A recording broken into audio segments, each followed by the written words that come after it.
Hi guys, मैं सैयद आज़म Ali shortcut episode 5 के साथ हाजिर हूँ। आइए सुनते हैं इस एपिसोड में आगे काशिफ के साथ क्या हुआ, क्योंकि प्रीवियस एपिसोड के अंदर आपने देखा कि वो लड़की काशिफ को अपने गांव की तरफ लेके जा रही थी और साथ में वो दोनों अपनी बातें कर रहे थे, जिसमें उस लड़की ने अपने आप को तारुफ करवाया था।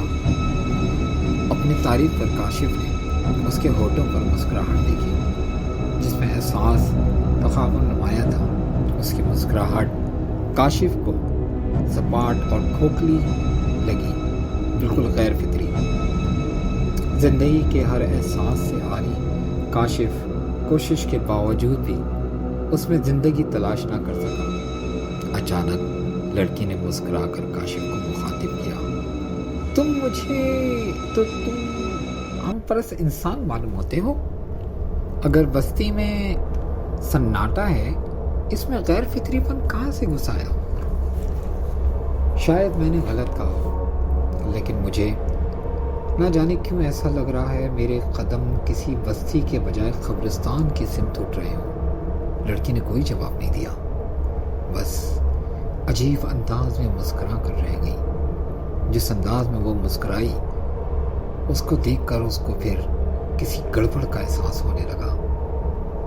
उसको ऐसा लग रहा था कि उसके इर्द गिर्द कोई अनदेखा जाल सा है जिसमें वो फंस रहा है। कुछ दूर चलने के बाद चांद की रोशनी में काशिफ को पत्थर का एक मुजस्मा नजर आया। पत्थर के इस मुजस्मे को देखकर वो हैरान हुए बगैर ना रह सका। ये एक अजीब सा मुजस्मा था जिसको वो कोई नाम ना दे सका। टार्च की रोशनी में उसने देखा कि ये मुजस्मा किसी औरत का था, जिसके कद-ओ-खाल निहायत खूबसूरत थे। अजीब बात ये थी कि उस मुजस्मे को देखकर काशिफ के अंदर एक सर्द लहर सी दौड़ती महसूस हुई थी।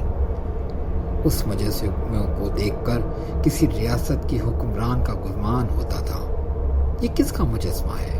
काशिफ ने ज़गूना से सवाल किया। ये हमारी देवी का नमूना है, हम उसकी पूजा करते हैं। यही है जो हमको मौत के अंदर जिंदगी देगी। ज़गूना हकीकत मंदाना अंदाज में जवाब दिया। काशिफ उसके शरीक ख्यालात से सुनकर कांप कर रह गया। ज़गूना ने पत्थर के मुजस्मे से अपनी तमाम तर उम्मीदें वाबस्ता कर ली थी। हालांकि उम्मीदों का महूर तो सिर्फ एक ज़ात वाहिद है। कुछ ही देर के बाद वो बस्ती के अंदर दाखिल हो गए। बस्ती के अंदर मज़ीद हैरतों का सामना करना पड़ा। उस बस्ती को देखकर ऐसा लगता था कि वो किसी दफन शुदा शहर में आ गया हो। यूं लगता था कि ये बस्ती आसार ख़दीमा की दरियाफ्त हो। कोई भी मकान सालिम हालत में न था, सब टूट फूट चुके थे। अक्सरियत ऐसे मकानों की थी जो कि खंडर मालूम होते थे। वो अगर मजबूत असाब का मालिक ना होता तो शायद बेहोश होकर रह जाता। रात के अंधेरे में लालटेन की रोशनी में एक पुरस्कार लड़की काशिफ को ऐसी बस्ती में ले आई थी जो कि ज़्यादातर उजाड़ और वीरान मालूम होती थी। अब तो वो सारी पुरस्कार कहानियाँ याद आने लगी थी जो उस सड़क से मंसूब थी। एक सर्द सी लहर उसको अपने जिस्म में दौड़ती हुई महसूस हुई थी। काशिफ ने सोचा, जो होगा देखा जाएगा। उसने अपने आप को हालात के मुकाबले कर लिया।